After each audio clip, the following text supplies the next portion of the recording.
தமிழ் சமூகத்தின் வாழ்வுரிமை காவேரியில் பறிக்கப்படுகிறது, முல்லை பெரியாரில் பறிக்கப்படுகிறது, கச்சத்தீவில் பறிக்கப்படுகிறது, பாலாற்றின் குறுக்கே அணைகளை கட்டி தடுக்கப்படுகிறது.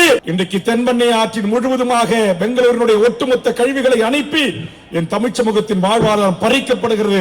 ஆற்று நீர் உரிமை, மீன்பிடி உரிமை, வேலைவாய்ப்பு உரிமை, தொழில் உரிமை, இன்னைக்கு இளம்பெளியில் இருக்கிற என் கைத்தறி நெசவாளர்களுடைய வாழ்வுரிமை பறிக்கப்பட்டு இன்றைக்கு சூரத்திலிருந்து இறக்குமதி செய்யப்படுகின்ற சேலைகளாக வந்து கொண்டிருக்கிறது. இங்கே ஈரோட்டு பகுதியிலே விளைந்த மஞ்சள் விலைக்கு ஒரு கட்டுப்படியான நியாயமான விலை கேட்டால் மஞ்சள் வணிகத்தை மார்வாடி சேட்டு குஜராத்திகள் கைப்பற்றிக் கொள்கிறார். என் பகுதியில் விளைகிற முந்திரியை முழுவதுமாக கைப்பற்றி விட்டான். தங்க வணிகம், வெள்ளி வணிகம், இரும்பு வணிகம், எலக்ட்ரிக்கல் எலக்ட்ரானிக் கூட்ஸ் வகைகள், இந்த ஒலிபெருக்கிலிருந்து உட்கார்ந்து இருக்கிற சேர்ல இருந்து ஒரு கணம் அப்படியே சிந்திச்சு பாருங்க. ஒரு 50 ஆண்டு காலத்திற்கு முன்பாக நம்முடைய தமிழ் சமூகம் செய்த அத்தனை தொழில்களுக்கும் முதலாளியாக வடநாட்டுக்காரன் வந்து விட்டானா இல்லையா? என் தமிழர்களே, ஒரே ஒரு கணம் சிந்தித்து பாருங்கள்.